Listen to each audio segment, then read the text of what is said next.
Hola a todos. Primero que todo, voy a ofrecerles mis más sinceras disculpas porque esta clase se grabó hace una semana, pero por razones que no entiendo y desconozco, no quedó subida y algo falló.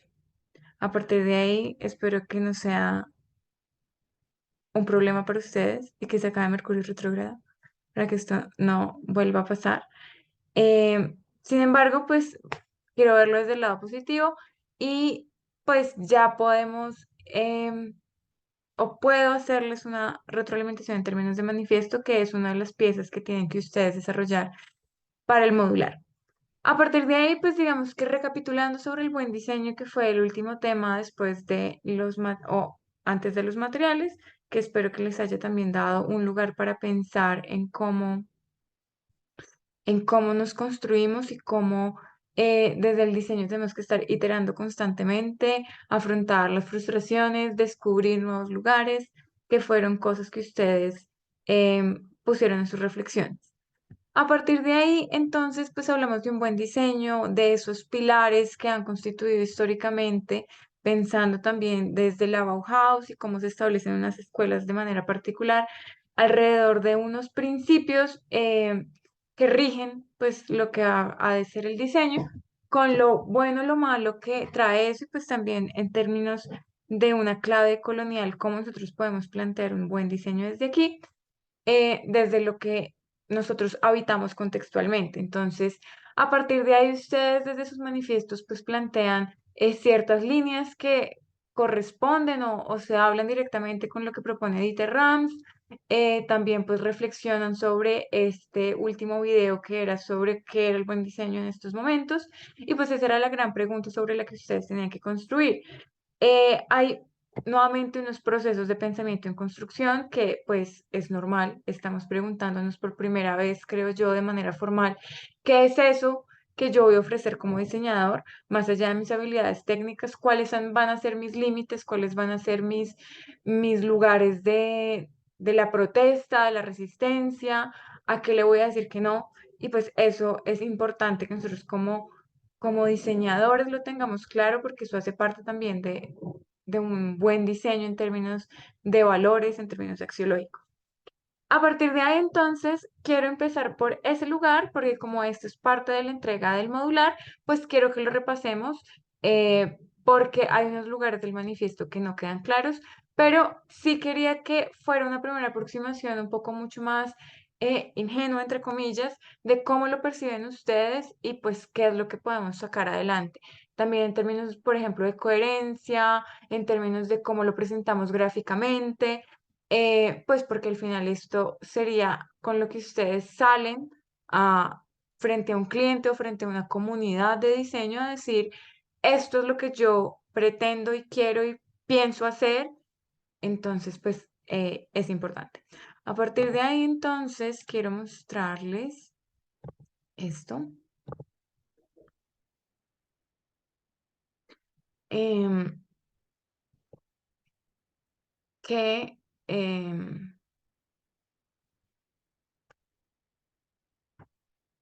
ay, para determinar pues qué es un manifiesto. A partir de ahí, en términos de definición, pues un manifiesto es una declaración pública de principios e intenciones de un modo intenso y concluyente. Es cómo ustedes realmente exponen sus ideas de una manera que sea intensa, concluyente y contundente, que no quede a medias tintas. Los manifiestos casi siempre son reaccionarios, reniegan de una realidad y se intenta combatir esta realidad desde un lugar pues particularmente polémico, podríamos decir. Entonces, tenemos ejemplos como el Manifiesto Dadaísta de André Breton, que nos dice que pues que llega el Dada, que es otra manera de hacer arte, que es un arte un poco más infantil y pues plantea unos lineamientos. Tenemos, por ejemplo, el manifiesto de Susan Sontag sobre Notes on Camp, que nos dice y nos explica qué es el camp, qué no es el camp, en unos puntos, pues en este caso son 52 puntos, pero pues digamos que estos son referentes que sería importante que ustedes revisaran en esta reconstrucción de sus propios manifiestos y pues digamos que lo hacen de una manera que remueve, o sea, que es muy intensa sensiblemente, muy intensa en su lenguaje, que no da lugar a, a unos puntos medios. Entonces, pues a partir de ahí, nosotros estaríamos renegando esta realidad del hiperconsumo, de la hiperproducción, de un diseño estetizador simplemente. ¿Cómo nos vamos a posicionar desde otro lado?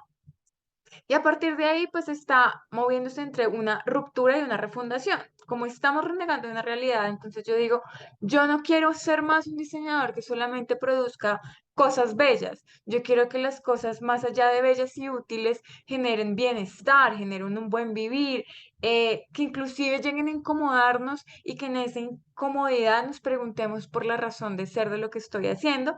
Y a partir de ahí, pues denunciamos las cosas que están mal, pero afirmamos las cosas sobre las que nosotros queremos construir.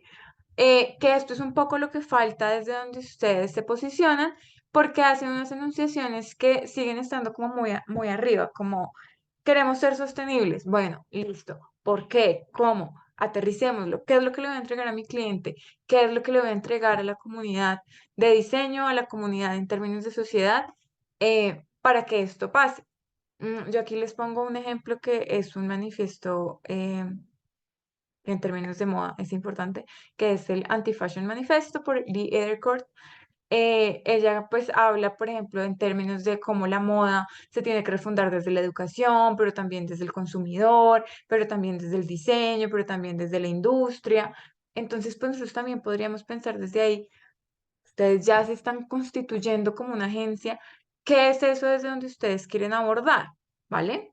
A partir de ahí, pues nosotros cuando hablamos de un manifiesto tenemos que tener en cuenta que hay pues como estos tres lugares donde está el propósito, la identidad, los valores, donde la identidad y los valores nos llegan a un storytelling, la identidad y el propósito nos lleva a una promesa de valor, entonces pues pensar ustedes cuál es esa promesa de valor que están ofreciendo en términos de agencia, y que pues se va a convertir en diseño.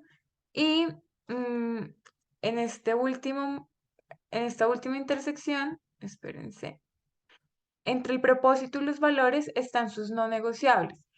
¿Hasta dónde ustedes van a decir esta línea no la paso?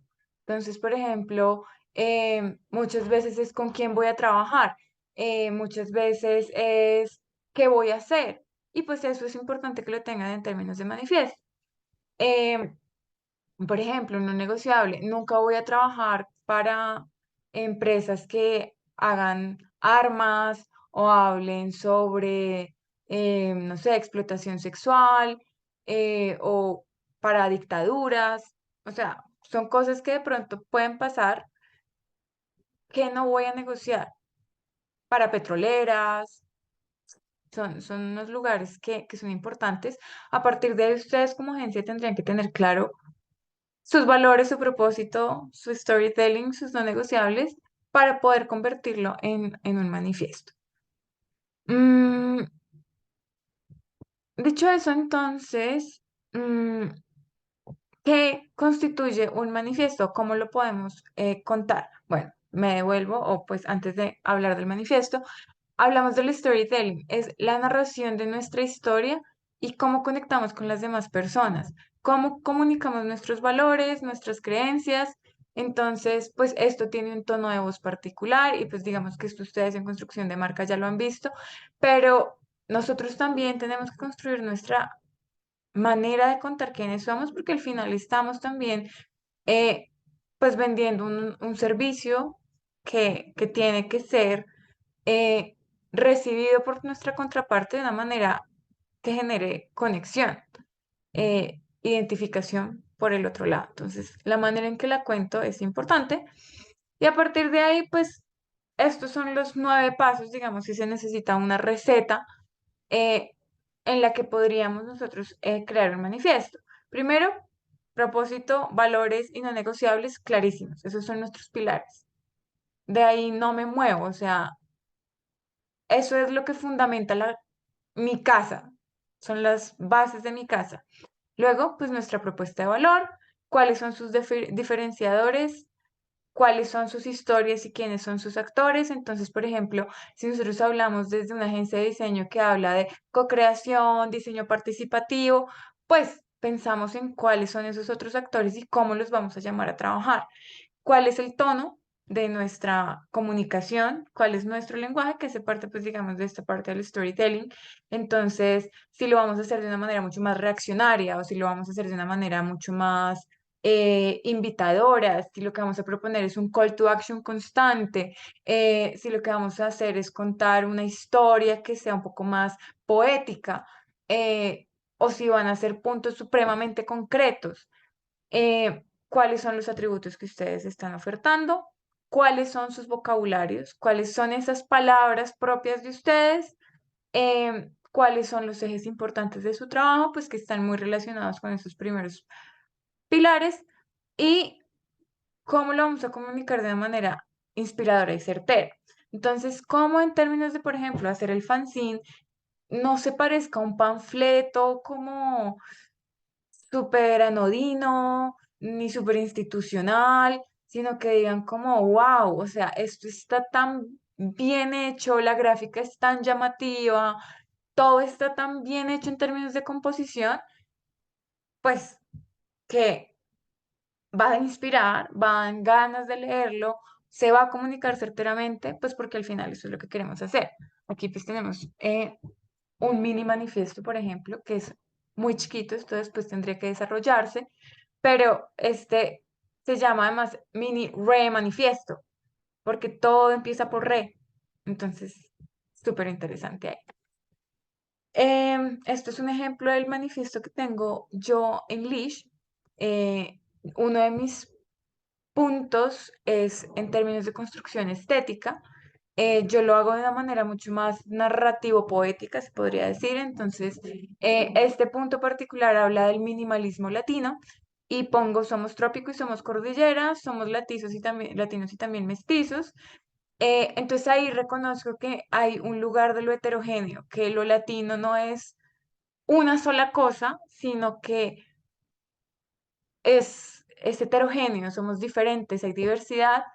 Mm, y que esa diversidad está mezclada en ese mestizaje que hace parte fundamental de lo que es nuestra construcción cultural, con lo bueno y lo malo que implica ese mestizaje, que es el conocimiento o el encuentro de dos mundos, pero un encuentro que pues es forzado y que de pronto borra algunas cosas, pero pues que yo lo reconozco como una riqueza y que a partir de ahí quiero proponer un lenguaje estético en este caso, rico en espíritu y cuidadosamente decantado. A partir de ahí, pues lo que yo quiero desde mi marca es entender cuáles son esos elementos que tiene lo latino y cómo los voy a editar. Esto no va a ser un lugar de lo rococó, sino que en esa decantación, pues yo me dirijo hacia un lugar de lo minimalista. eh, que sea igualmente espontáneo, pero que sobre todo sea funcional, porque yo entiendo que la ropa necesita hacernos servicio, no nosotros estar al servicio de la ropa. Y eso es todo lo que yo quiero contar en esta historia. Entonces, los invito a que ustedes replanteen también la manera en la que ustedes hacen sus propios manifiestos para que sea inspirador, comunique con las palabras que son acertadas, que están llenas de significados y nos separemos un poco de ese lugar que es mucho más corporativo y lejano, ¿vale? Eso era lo que les quería mostrar o contar en términos de manifiesto para que ustedes puedan desarrollarlo mejor para la entrega del modular.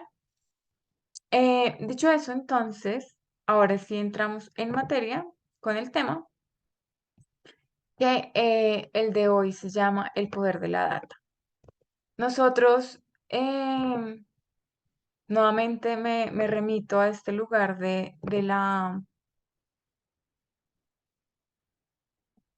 mm, de la, del buen diseño. Perdón, es que estoy compartiendo pantalla y se me dificulta hablar y gestionar la tecnología del tiempo. Pero bueno, entonces lo que les estaba diciendo es que vuelvo al lugar del buen diseño y el buen diseño pues tenemos que contextualizarlo desde donde nosotros estamos parados en términos históricos y este lugar en el que estamos hoy en día es un lugar histórico particularmente importante porque pues estamos pasando o estamos desde hace 1 o 2 décadas más o menos, inclusive podríamos hablar de mucho más tiempo. Siendo precisos, la revolución digital pues empieza con la llegada del hombre a la luna. Esto es lo que nos da lugar a poder entrar a conocer unas nuevas maneras de relacionarnos en términos de lo digital.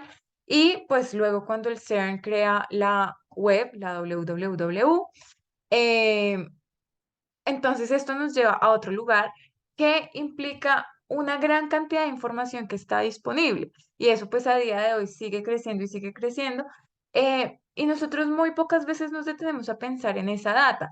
De pronto hablamos del algoritmo, de pronto hablamos de nuestra información, de nuestros datos y quién los tiene y quién no los tiene y qué permisos doy o cómo puedo acceder a ciertos beneficios, pero siendo el mediador de ese beneficio, pues mi propia información y pues cómo esta información ha ido creciendo constantemente y cómo nosotros como diseñadores tenemos un lugar importante en el diseño de esta información, en ofrecerla de manera oportuna, en ofrecerla de manera sencilla, en usarla a favor de la humanidad y no a favor pues del consumo, que es lo que está pasando actualmente. Y pues eso implicaría, yo creo que también un lugar del buen diseño. Entonces, ¿cómo nosotros entendemos la data? Porque es la moneda de cambio que estamos usando ahorita.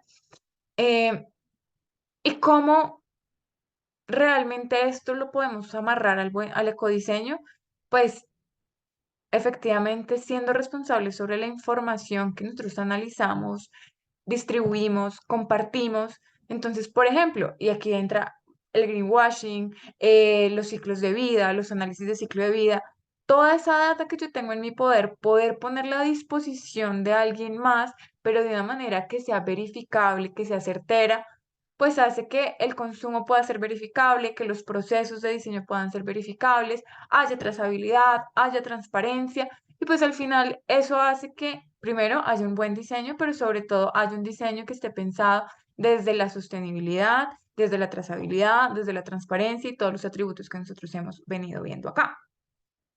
Pero pues hay otro segundo momento que quiero que hablemos más adelante. Pero entonces a partir de ahí nosotros pensamos desde la data en cómo diseñar también con la gente, pensando en el diseño no solamente de esta información como un lugar de la mercadotecnia, sino pues desde cómo podemos incorporar en estos análisis o en este lugar de lo contemporáneo de la información pues un lugar de lo social o una participación desde un valor social que sea pues la conjunción de diferentes mensajes y símbolos que pensemos que las imágenes, por ejemplo, no son apolíticas, que las imágenes no son neutrales, que la información ya no es neutral, que cualquier palabra que nosotros usemos pues tiene un peso particular y a partir de ahí que nosotros desde la data podamos seducir a nuestro público, pero sin alienarlo, sin convertirlo en alguien sin agencia, em, sino pues pensar en otras funciones simbólicas que nosotros podemos utilizar desde la data. Y a partir de ahí, preguntarnos a nosotros mismos cuáles son las preguntas que estamos ayudando a formular y las preguntas que estamos ayudando a responder. A partir de ahí, entonces, yo traigo esta imagen, a ver, y entonces aquí es donde yo me remito al poder de la data, siendo que, por ejemplo, los mapas han sido un gran lugar de la construcción de cómo percibimos el mundo y cómo estas imágenes nos han moldeado la manera de entender y habitar ciertos lugares. Entonces, acá vemos el mapa de Bogotá, tenemos a las localidades y tenemos pues una manera de representar este mapa que muchas veces no es operativo con la realidad. No sé si ustedes saben que Bogotá no está en horizontal, sino que está en vertical, pero pues esta es una representación que es mucho más operativa para entender la ciudad. Entonces, esto empieza a ser nuevamente, el poder de la data, el poder de la imagen, el poder de traducir la información para configurar mundo. Suele parecer algo anodino, pero denme tiempo y verán. A partir de ahí, entonces, pensamos en el diseño desde uno de los grandes pensadores del diseño, que es Herbert Simon, y nos dice que el diseño es el acto de movernos deliberadamente de una situación que existe a una situación que es preferible o deseable. Y esto, pues digamos que en términos del diseño es lo que deberíamos pensar siempre, y en términos de la data, pues es aún más importante pensar en cuál es la situación preferible o deseable en esos términos y cómo esto lo puede hacer cualquier persona aplicando el diseño experto o no experto. Y esto también pensando en cómo, por ejemplo, Canva nos ha permitido diseñar o visualizar información, como otras herramientas nos permiten también eso y cómo alguien que es diseñador experto pone sobre la mesa estas herramientas para quienes no son expertos o para quien igual es experto pero no quiere gastar tiempo en, pueda utilizar esto y acceder a visualizar la data de una mejor manera, la información, las imágenes. Entonces, pues para que vean que esos lugares empiezan a ser importantes y llamativos. A partir de ahí, entonces les traigo este gráfico sobre los descriptores del diseño. Vemos aquí que en esos descriptores del diseño hay un montón de interacciones, un montón de lugares que empiezan a ser importantes. Entonces tenemos, por ejemplo, los estilos históricos. Entonces aquí vemos pues el Art Nouveau, el Arts and Crafts, la Bauhaus, el Bel Design, el constructivismo y como todo esto nos ha dado un lugar de lo estético que nuevamente es data en términos de imagen, en términos de estilo, en términos de composición. Em, Aquí pues nos dice los diferentes marcos a los que nos aproximamos, entonces colaborativo, ético, eco, con un rasgo de género, universal, teórico, participativo, em, cómo interactúa con otras disciplinas, cómo habla de lo icónico, cómo habla de lo desconocido y cómo todo esto empieza a configurar nuestros universos visuales e informativos. Entonces, aquí también, pues, cómo nosotros configuramos toda esta información para nuevamente ser, podría decirse, mejores diseñadores. Eh, a partir de ahí, entonces, vemos o nos devolvemos a este lugar de los sistemas y este es el prisma de la sostenibilidad, porque nuevamente, aquí digamos que ya nosotros estamos pensando de una manera sumativa. ¿Qué quiere decir eso? Que todo lo que les he dicho en estas semanas que han pasado, pues digamos que ya tendrían que estar haciendo eco. Y entonces este cuadrito que les traigo acá, esta imagen que les traigo acá, pues es hablando sobre la sostenibilidad y las cosas y sus sistemas y ver que pues hay un montón de elementos, semiótica, filosofía, cultura, ecología, economía, sociología, culturas materiales, antropología, ciencia, diseño, estudios de diseño, que empiezan a ser parte de cómo nosotros tenemos que entender el diseño para poder configurarlo en clave de sostenibilidad, entrar en clave de lo eco. A partir de ahí, pues tenemos que entender que el diseño opera sistémicamente. Eso ya lo habíamos visto. Los sistemas y entender un pensamiento sistémico nos permite cambiar los paradigmas que van a ser los que transformen los comportamientos de ese propio sistema. Entonces yo les preguntaba hace unas clases, ¿cuáles son los comportamientos que ustedes consideran que hay que cambiar dentro del diseño o cuál es el paradigma del diseño? Hablábamos de solucionar problemas, hablábamos de estetizar, hablábamos en términos de obsolescencia, de que las cosas se dañan, pero que no sabemos que se pueden reparar, o que hemos hecho tanto esfuerzo en pensar que es mejor comprar algo nuevo que la reparación queda obsoleta. Entonces, cómo todo eso empieza a ser parte de, por ejemplo, las culturas materiales y cómo entendemos la reparación desde las culturas materiales, etcétera. A partir de ahí, pues nos habla de una constante práctica y exploración y pues que hay capas y complejidades que se sobreponen a las dimensiones de lo sostenible y que pues a partir de ahí el diseño también corresponde a recoger mitos, significados, filosofía, ciencia, economía, bla, todo esto, porque entendiendo ese gran lugar, nosotros vamos a poder generar un mejor diseño o vamos a poder llegar realmente al buen diseño. Em, y a partir de ahí, pues, cómo operar a través no solo de cosas, sino de las cosas incrustadas en sus sistemas, y a partir de ahí, pues, tratar los problemas o los eventos sociales, económicos, ambientales, contemporáneos.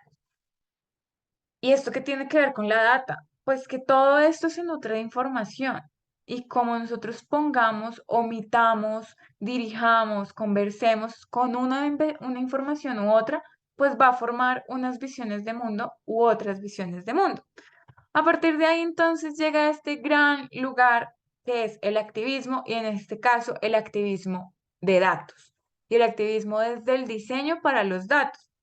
No sé si ustedes se consideran activistas, entonces para eso hay un foro que está en Moodle sobre si ustedes se consideran activistas y por qué se consideran activistas y si lo hacen desde el diseño. Entonces, este sería un tiempo para responder. Entonces, nuevamente, piensen que esto es un salto al futuro y pensar, pues realmente, qué es ese activismo o cómo lo podemos entender. A partir de ahí, cualquiera que esté involucrado en inculcar un cambio que favorezca su visión de mundo, es decir, que esté acorde a sus paradigmas y los problemas asociados con estos paradigmas, son activistas. Entonces, replantéense nuevamente si ustedes se consideran activistas. Mm, si queremos un cambio del mundo o de la visión del mundo desde unos nuevos paradigmas que particularmente beneficien a unas mayorías, somos activistas. A partir de ahí, este cambio implica cambiar de un estado A o de ir de un estado A un estado B. Y eso es lo que pues he pretendido yo en todas estas clases, que es hacer un poco activismo. Yo particularmente sí me considero que estoy haciendo activismo por el diseño sostenible, porque en este espacio particularmente he tratado de mostrar que hay un lugar A desde el que partimos y tenemos unos pensamientos fundamentados a un lugar B, que es un lugar de lo deseable, que nuevamente es lo que nos dice Herbert Simon. A partir de ahí, transformamos el sistema porque ya sabemos que las cosas solas no se pueden transformar, sino que necesitan un sistema en el cual apoyarse. Sus audiencias también se transforman, sus grupos sociales donde actúan también se transforman, pero sobre todo implica que nosotros nos transformemos. De ahí que yo les decía al principio, bueno, ¿cuál es el impacto que ustedes generan? ¿Qué es lo que están haciendo? ¿Qué van a poner para cambiar? ¿Cómo conciben el diseño desde el cuidado? ¿Cómo van a manifestarse de ahí, desde ahí? Y pues, ¿cómo estamos cambiando? No sé, aquí igualmente espero que hagan la reflexión, es, ¿ustedes consideran que desde la semana uno hasta hoy han cambiado en algo? ¿Han reflexionado sobre sus maneras de percibir el diseño, de diseñar particularmente, de acercarse a ciertos productos de diseño? Sí, sí, creo que he hecho bien mi labor de activismo, si no, tengo que revisar mis métodos para ser mucho más potente en lo que quiero transmitirles. A partir de ahí, entonces, traigo este otro diagrama sobre cuáles son las visiones antropocéntricas del capital. Uf, ¿qué es eso tan complicado que suena? Eh, pues estos son los 10 lugares particularmente sobre lo que nosotros hemos operado desde el diseño, desde una visión antropocéntrica, que es lo que nosotros queremos cambiar. No estas estos lugares, sino la visión en la que desde la que nosotros percibimos estos capitales, porque así se llama. Entonces nosotros tenemos un capital cultural, un capital simbólico, un capital social, un capital institucional, uno físico, uno manufacturado y unos bienes.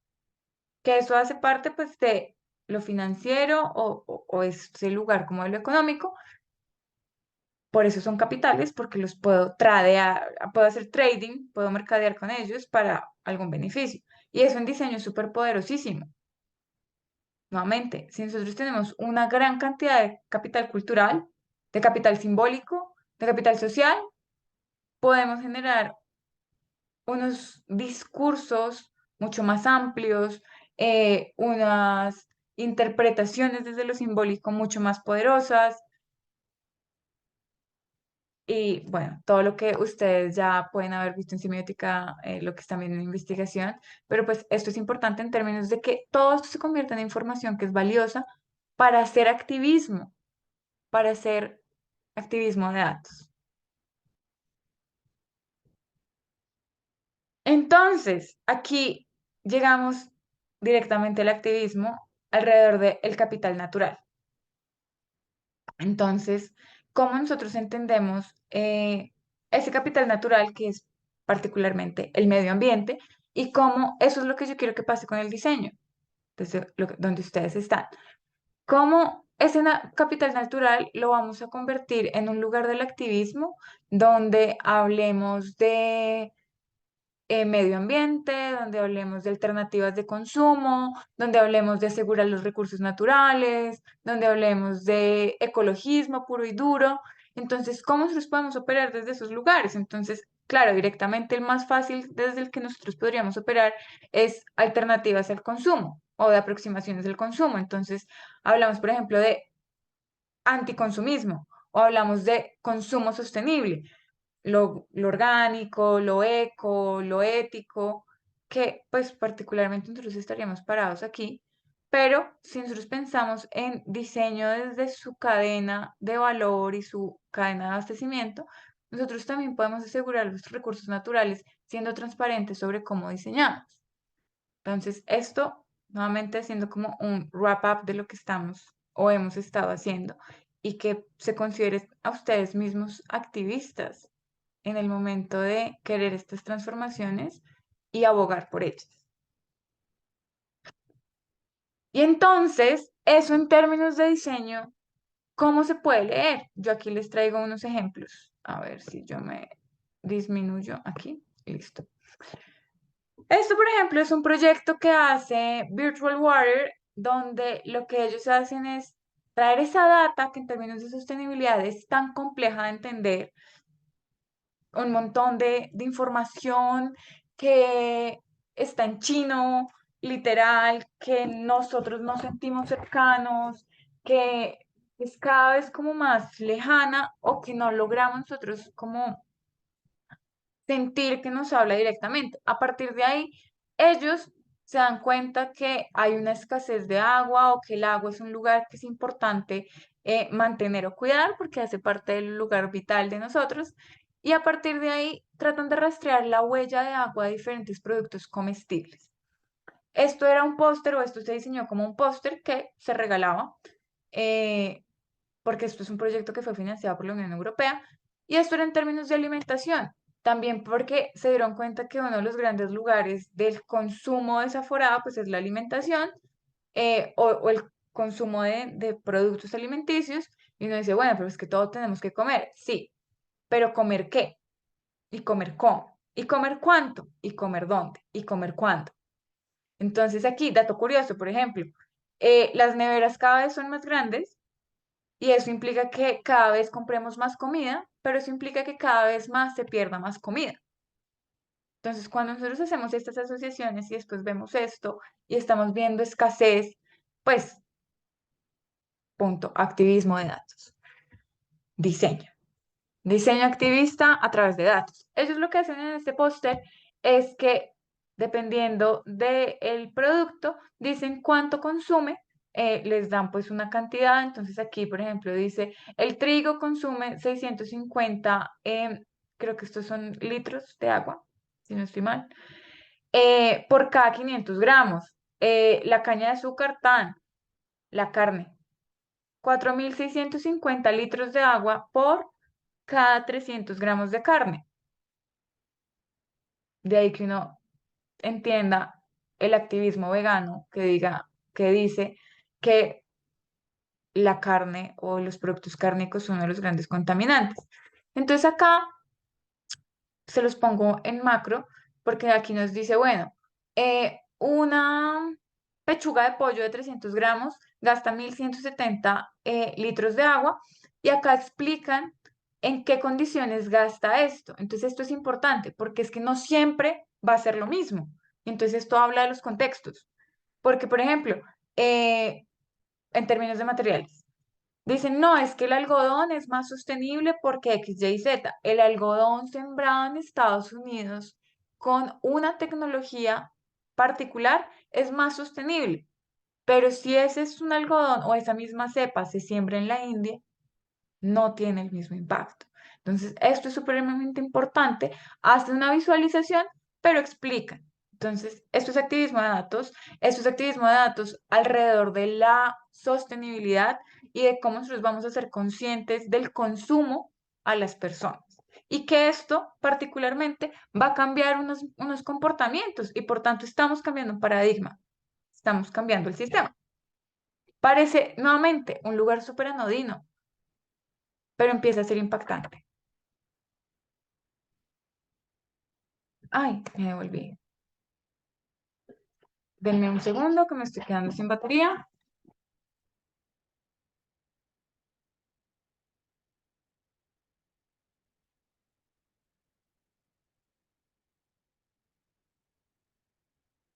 Aquí.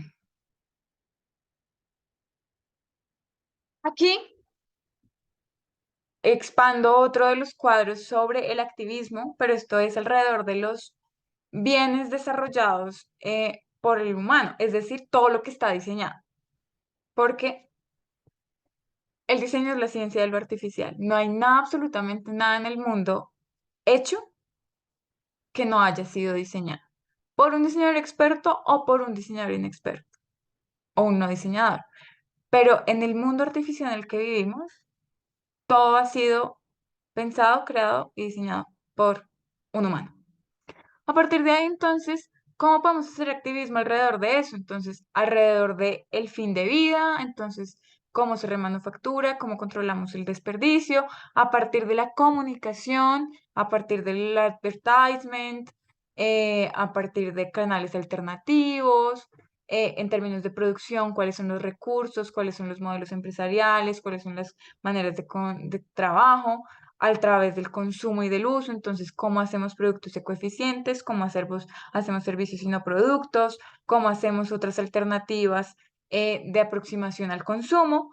Entonces, nuevamente, esto es lo que nos habla directamente a nosotros y cómo lo podemos hacer a través de la información. Aquí hay un ejemplo.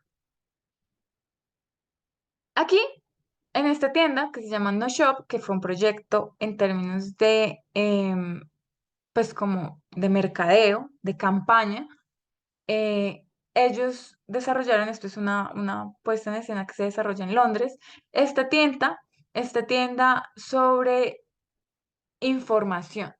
Aquí no podías comprar nada, lo único que podías consumir era información.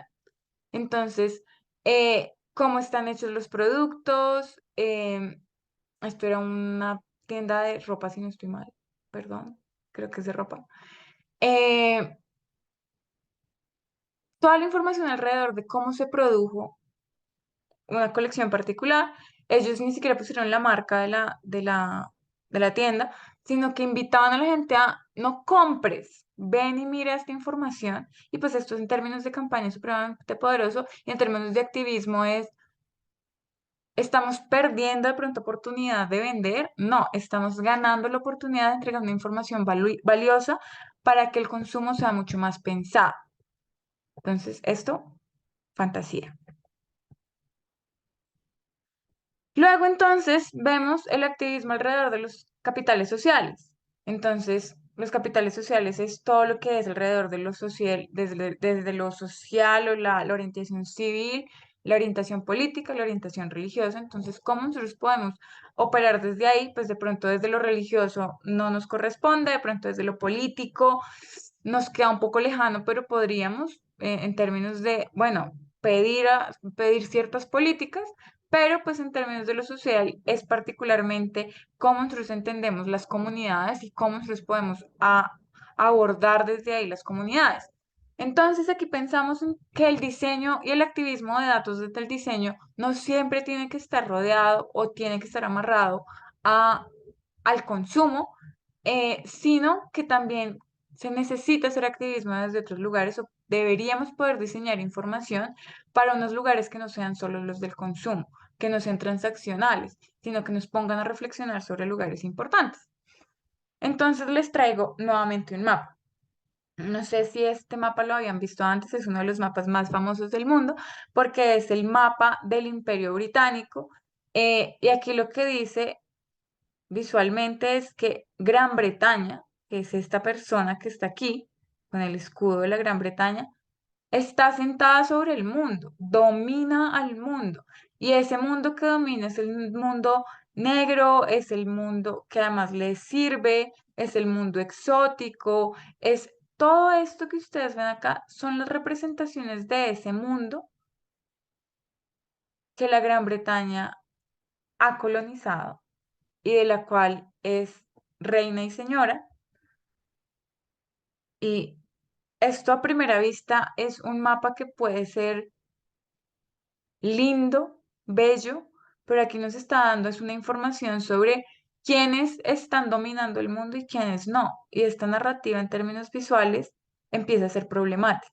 Entonces también nosotros cómo problematizamos las visualizaciones y cómo esto construyó una narrativa de mundo particular que evidentemente está amarrado a unos lugares de lo político, de lo ideológico, pero que representemos que lo blanco está sentado encima del mundo y que además lo están teniendo unos lugares subalternos, o sea, esto de acá abajo, y que las razas negras, indias, indígenas, están esperando a que esta persona dé la orden,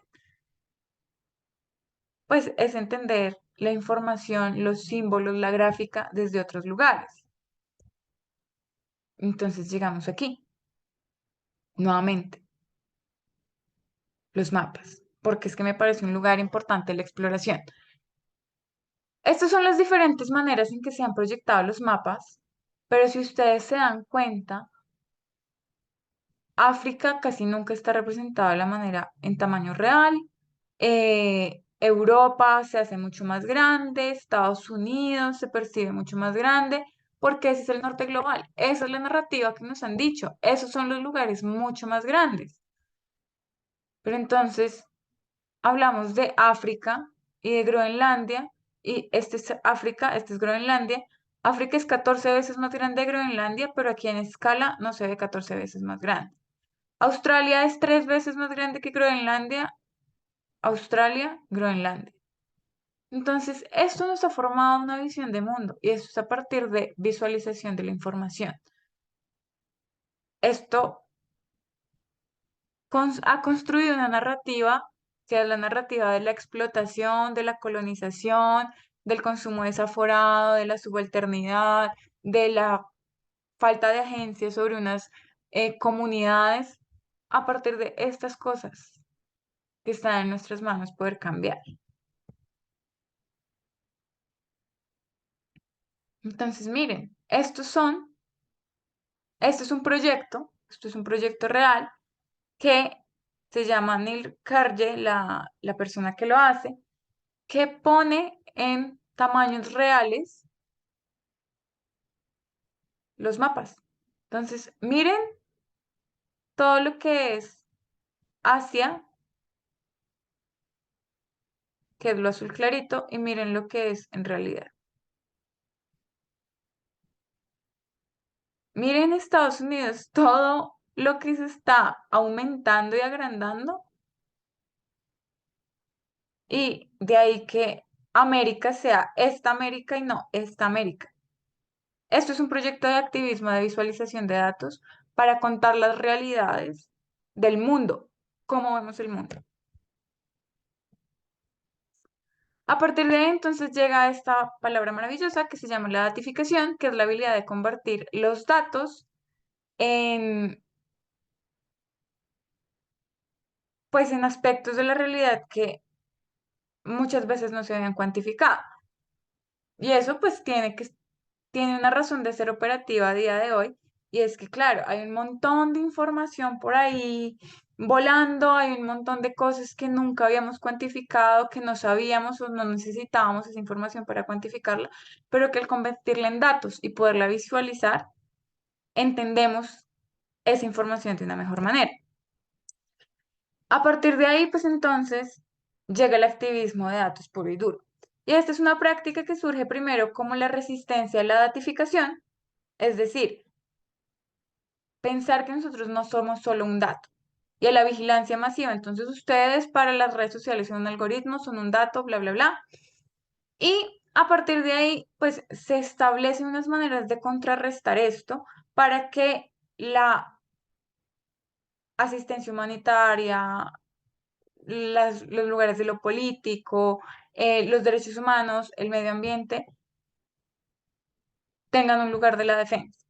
¿Qué significa esto? Por ejemplo, cuando nosotros hablamos de la guerra, a día de hoy estamos en un periodo histórico donde hay menos gente que muere por la guerra que por accidentes de tránsito. A partir de ahí, si nosotros pensamos en eso, es como, pues al igual, o sea, no importa, no está muriendo tanta gente. Los datos nos dicen que le tenemos que poner más atención a las autopistas o a la seguridad de los carros que a la gente que se muere por la guerra. Pero cuando eso o ese dato deja de convertirse en solo un dato y se convierte en una persona o en un árbol o en una especie, entendemos otra manera, entendemos de otra manera esa información. A partir de ahí, el activismo de datos se da a través de organizaciones y comunidades que están cartografiando, por ejemplo, conflictos, generando narrativas alternativas, movilizando gente y movilizando soluciones a problemas sociales y ambientales. ¿Esto cómo lo podemos entender? Porque esta movilización de información y cambio de alternativas y narrativas, pues lo que nos da es poder. Poder acceder a la información genera poder. El que tiene la información tiene el poder. Y si nosotros hacemos activismo de datos y ponemos esa información al alcance de todo el mundo, estamos haciendo que toda la gente que históricamente no ha podido informarse y está en desventaja respecto al poder, puede acceder al poder a través de solamente información. A partir de aquí, entonces, hay diferentes campos que están relacionados en el activismo de datos. Por un lado tenemos la Big Data, por otro los medios ciudadanos que se empoderan, por otro tenemos el activismo que se puede hacer en Internet o en diferentes campañas desde lo digital. Y por último tendríamos, por ejemplo, el periodismo de investigación. A partir de ahí, si nosotros mezclamos todo esto, pues tenemos un activismo de datos proactivo. Hablamos, por ejemplo, de activismo de datos en términos de lo siguiente. No sé si vieron estas imágenes cuando fue la pandemia, pero entonces estaba la pandemia, o sea, matando, literalmente matándonos a todos. Y a partir de ahí, pues una de las informaciones importantes era la cantidad de gente que moría, y cómo se estaban gestionando los servicios de salud y todo esto. Y en términos de periodismo, que pues parte de la información, pero de pronto informar con contexto o poner cifras simplemente, pues no generaba el impacto que se necesitaba generar, pero entonces se generaron estas dos imágenes del New York Times. Esto, cada puntico, cada píxel era una persona muerta en Estados Unidos. Y esto fue la cantidad de gente desempleada cuando la pandemia estuvo en su pico máximo. Que a ti te digan, hay 500 personas desempleadas, hay 5.000 personas desempleadas. De pronto uno lo puede cuantificar, pero si uno ve esto, se da cuenta que la pandemia dejó a muchísima gente desempleada a unos niveles que no tienen récord histórico conocido antes. Es que miren entre esto y esto, que es el pico más alto, que es de la crisis de los bancos en el 2009, a esto, es increíble. Y eso puso a pensar sobre por qué había tanta gente desempleada, cuál era la informalidad, cómo eran los sistemas de contratación en Estados Unidos, de qué depende esa contratación, quiénes eran las personas que estaban quedándose sin trabajo. y solo a partir de visualización de la información. Igual acá, que es más un lugar como de la reflexión, porque aquí no hay ningún número, pero si pensamos que cada uno de estos punticos es una persona muerta, es, es pues como que te interpela directamente, ¿no? Por otro lado, nosotros tenemos acá en Colombia Linterna Verde, que hacen investigación digital y analizan cómo se construye la opinión pública en redes y espacios, y a partir de ahí es una organización pues civil que está buscando en la Big Data qué es lo que está pasando. Entonces también poder interpretar desde, por ejemplo, las redes sociales qué está pasando y poder generar estadísticas nos hace aproximarnos de una u otra manera y poder entregar esa información. Por ejemplo, Linterna Verde hace mucha investigación sobre lo que fueron sobre los eventos políticos. Y entonces ellos, es un equipo grande, estaban tratando de rastrear todas las fake news y tratar de hacer fact-checking. O también cuáles eran las palabras que más se repetían y graficaban esto. Em, Más visualización de datos en términos de activismo. Esto es una visualización de los hábitos de la gente. Entonces, lo que hacían acá era que uno podía poner en una aplicación, eh, pues después de una entrevista, pues de un cuestionario, que le hacían preguntas sobre su alimentación, sobre su manera de transportarse, sobre su manera de vivir. Esto, pues lo convertían en una gráfica donde cada parte del cuerpo estaba relacionada con una actividad. Entonces, los pies era transporte, las manos eran energía del hogar, la boca era el consumo de agua, el trasero era los residuos o la basura, el estómago era la cantidad de comida y la cabeza eran los bienes electrónicos. A partir de ahí, entre más consumieras una cosa u otra, pues esto iba potenciando tu cuerpo. Entonces, si vemos aquí, Sasha, la mayoría de los recursos que gasta y las emisiones que produce, porque esto era sobre todo en emisiones de dióxido de carbono, estaba en transporte. Luego generaba mucha basura, luego consumía mucha agua y en su casa también se consumía una energía considerable, pero de pronto en comida no era mucho y en bienes electrónicos tampoco. Pero entonces aquí, al ver esto, uno dice, ok, es una manera inteligente de entender, es una manera impactante de entender esa visualización de datos, sobre todo con información que es, nuevamente, no es cercana. Total de toneladas de dióxido de carbono, esto es una manera increíble de representar activismo de datos. Este también, nuevamente, pensando más allá del consumo y en este activismo que es mucho más social, em, es una ONG que desarrolló Liquid Traces, que es un programa que permite rastrear las señales de los barcos de las personas que están desplazándose como refugiados desde,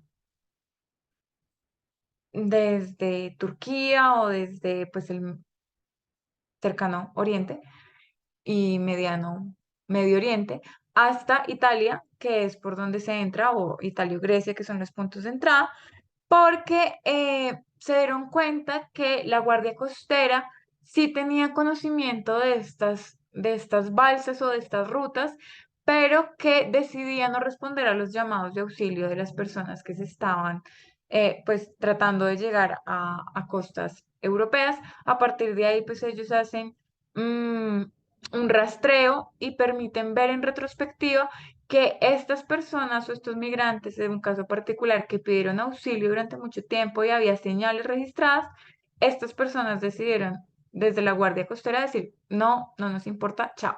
Y a partir de ahí, pues ayuda a comunidades que están en este tránsito, pues a que se conecten con otras estaciones que puedan dar respuesta y pues ahí digamos que la Guardia Costera ya sabe que hay organizaciones internacionales pensando o vigilando sus acciones, solo a partir de interpretación de la data satelital. Este es otro proyecto que es de geoactivismo que se llama Infomazonía y en este caso particular, ellos están visualizando información de datos geolocalizados sobre deforestación, explotación. Entonces, lo que dan es mapas en tiempo real sobre cómo se está destruyendo el Amazonas. ¿Cuánto lugar hay deforestado? ¿Cuántas hectáreas? ¿Por qué? ¿Por oro, por petróleo, por ganadería? Esto es activismo. Esto nos permite visualizar cómo se está destruyendo la naturaleza, quién le está destruyendo, por qué le está destruyendo. Y esto, nuevamente, mapas. Entonces, esto es súper importante. A partir de ahí, pues uno dice, bueno, eso está muy lejos, nosotros no somos programadores, eso de pronto no nos interesa, pero entonces, ¿cómo lo volvemos cercano? Copyleft. Parte de los activismos de datos y que esto hace parte de también entender el diseño desde lo sistémico, desde otras maneras de pensar, desde la agencia, desde la autonomía, desde lo colectivo, es entender que nosotros podemos ser dueños de nuestras ideas, pero que dentro del sistema la colaboración va a hacer que estas ideas sean mejores y lleguen a mejores personas o a más personas. Entonces nosotros históricamente tenemos los copyright, que son todas las patentes, que hay que pagar por utilizar una obra, que hay que pagar derechos. Y pues, claro, estamos protegiendo la propiedad privada, pero entonces cuando hablamos desde la participación y desde la difusión de la información, salen o nacen ideas como los copyleft y los Creative Commons. Copyleft es que la obra se puede modificar, copiar su contenido, compartirla con otros usuarios. em, y que esta obra que se puede modificar constantemente puede ser comercializada por otros. Esto lo vemos, por ejemplo, en lo que fue el boom de los Fab Labs cuando empezó el diseño 3D, que se hacían como estos códigos para poder imprimir 3D y la gente iba cogiendo ese código y lo iba mejorando y de esa mejora se nutrían todos. Y por otro lado tenemos los Creative Commons y es que el autor le da protección libre a su obra, se puede citar, reproducir, crear obras derivadas, pero tienen ciertas restricciones y es que siempre se tiene que mencionar al autor y en la mayoría de los casos de los Creative Commons nadie se puede lucrar de eso. Entonces tú puedes usar esa información siempre y cuando sea citándola, pero pues no la puedes vender o no la puedes usar para lucrarte a ti mismo, sino que la idea es que tú puedas usar esto como punto de partida para reproducir estas ideas en términos, por ejemplo, de metodologías, de talleres, de recetas. Todo esto que hicimos de materiales está bajo la licencia de Creative Commons porque lo que dicen es como, a ver, esta receta, la idea es que la practiquen todos y vean cuáles son los retos de hacer esto y que si alguien piensa que se puede mejorar o que dentro de cierta temperatura, cierto ambiente, cierta altura, no funcionan ciertas cosas o no se encuentran ciertas cosas, pues podamos a partir de ahí mejorar. Tengo este otro ejemplo en términos de cómo hacerlo cercano, cómo el activismo de datos es importante. Y esto fue el año pasado cuando fue la cumbre del COP27 que patrocinaba Coca-Cola. Se llevó a cabo en Egipto y esto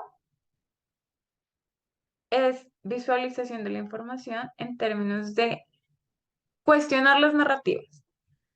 Coca-Cola decía que o Coca-Cola patrocinó esta cumbre, era una cumbre para hablar del medio ambiente, para hablar de los retos sobre el medio ambiente, para que todos los líderes fueran y pensaran y plantearan respuestas sobre qué vamos a hacer, cuál es el siguiente límite que nos vamos a plantear, 2030, 2050, cuáles son las promesas que no vamos a cumplir.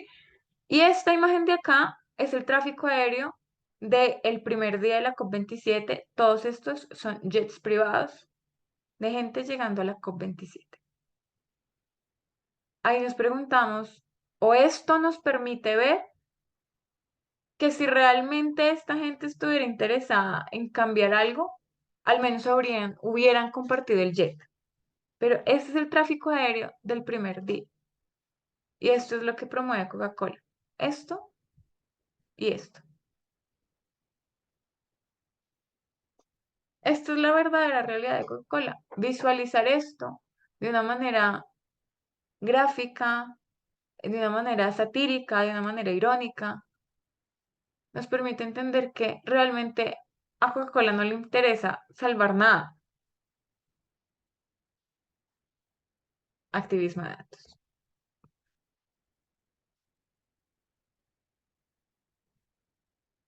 Por ese otro lado tengo a este periodista, él es periodista, pero pues ha hecho mucho énfasis en la información de los datos. Eh, También en términos políticos, él es un analista de, pues, de la política. Eh, y entonces, en términos de visualización de la información en el periodismo, pues empiezan a ser relevantes estos diseños, estas diagramaciones, porque ya no es simplemente informar de primeras, porque hay mucha información ahí, o sea, ya la gente sabe que puede acceder a mucha información fácilmente, pero muchas veces la gente no entiende la información a la que accede. Entonces, por eso, Jorge Galindo dice, ya no quiero ser el primero en informar el trabajo en el país, sino en explicar el significado de lo que está pasando. Y la mejor manera de explicar los significados muchas veces es visualizando la información, no solo contando un texto, no solo poniendo una foto. Muchas veces se necesita esta visualización. Y a partir de ahí, pues es importante entender que nosotros, o la palabra clave es interpretar los datos. Los datos no hablan por sí mismos, no son neutrales, no los podemos entregar de manera cruda, sino que necesitamos que se interpreten, siempre se tienen que construir, se tienen que elaborar basados en los intereses y que lo que sale de la Big Data no es un recurso natural, sino que es un recurso que está siendo gestado socialmente y que son recursos culturales que se generan a partir de unos contextos, de unas problemáticas, de unas cosas que están pasando, que se pueden tratar y que se pueden transformar. Y que a partir de los datos podemos transformar los propios datos y a partir de ahí es importante pensar cómo toda esa información que llega a nosotros o la que podamos tener acceso, nosotros la vamos a usar para unas causas que sean importantes, nobles, que eliminen los sesgos y las asimetrías para que se puedan dar procesos de transformación en la vida real, donde nosotros no seamos un dato más. Entonces, esa es, digamos, la gran reflexión que podemos poner aquí. Nuevamente, visualización de datos. Esta imagen de acá es el cuadro de las temperaturas desde 1960 hasta 2020, donde acá en 1960 estaba frío, pero si ven que cada vez más el rojo se hace más oscuro, eso es porque cada vez más la temperatura está aumentando, porque aumentan la cantidad de dióxido de carbono por partes por millón. Y acá además, en términos un poco como irónicos, como haciendo un chiste, un chiste no tan chistoso, es que acá, en el 72 los límites del crecimiento del Club de Roma están en azulito. En el 2021 se firmó el Pacto Global del Clima en Glasgow. Todos los impactos, todos los pactos que se han firmado, igual nos han, no han detenido que nosotros lleguemos a esto. Y luego Greta Thunberg, que es esta chica activista noruega, si no estoy mal, que es noruega, no, sueca, escribe un libro y utiliza esta gráfica en la portada de su libro y se llama El libro del clima. Esto es usar la información, usar los símbolos y los signos de una manera narrativa desde la gráfica tan potente que nos diga esto es lo que está pasando. Empezamos aquí y ya estamos aquí. Este es el clima. Y lo hace a partir de el análisis de una información de datos. ¿Cómo lo hacemos más cercano? Esto lo hicieron, que además el activismo de datos parte también de lo social. También desde el clima, desde estas problemáticas del clima, teniendo en cuenta que se estaba dando en un marco cuando llegó Donald Trump, donde él es un negacionista del cambio climático y él decidió deliberadamente que los institutos nacionales del clima y todo lo que hace monitoreo del clima iban a ser apagados y que ya no se iba a hacer más monitoreo del clima. Entonces hay una gran preocupación también por esa información que se va a perder y desde una profesora que pues hacía análisis climático, dijo, hay unas maneras en las que podemos evitar que esa información se pierda y que además pueda pasar desapercibida. Esa manera fue esta. Ellos hicieron una escala cromática con unas características de color sencillas de conseguir en términos de lana y bajaron toda la información de muchos años y la empezaron a tejer en bufandas. Esto de acá es visualización de la información climática y le dijeron a la gente, si usted quiere ser parte de este proyecto, esta es la tabla de color, usted revise día a día el clima y vaya poniendo, vaya tejiendo una línea en el color que corresponde. Que día a día es mucho trabajo, hágalo año a año, en su región. Esto es visualización de datos. Esto es transformación de datos. Esto es activismo de datos. Y esto tiene que ver con lo cercano, de ahí el ejemplo anterior, porque es cómo alteramos la relación de la ciudadanía con la recolección de datos. Ya no depende de alguien más, ya depende también de uno mismo. Y a partir de ahí les traigo este último ejemplo porque quiero que nos quedemos con esto sobre cuáles son los datos que son importantes. Nuevamente, dentro del diseño y dentro del lugar donde nosotros estamos situados, los datos importantes deberían ser los datos del consumo, o eso nos han hecho creer. ¿Cuánto de lo que yo soy se puede convertir en algo que se pueda diseñar y vender, en una necesidad para cubrir desde el diseño?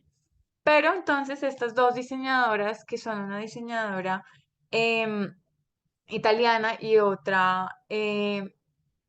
americana, una italiana que vive en Estados Unidos y una americana que vive en Londres, Georgia y Stephanie, deciden poner a prueba esta idea de la visualización de los datos preguntándose qué es lo que vale la pena representar y cómo se lo van a comunicar a la otra. A partir de ahí generan este proyecto donde semanalmente se ponen un reto de qué van a representar en términos de lo que les esté pasando, lo van a visualizar y se lo van a enviar a la otra, con convenciones y pues con las explicaciones pertinentes. A partir de ahí, digamos, esta es la semana 36, eso lo hacen durante un año, es un trabajo muy, muy, muy bonito sobre visualización y activismo de datos, de pensar, o este lugar del activismo es pensar cuáles son los datos que vale la pena registrar y para qué.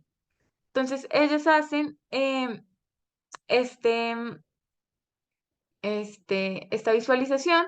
Esta es la semana 36 y dicen como cuál es los...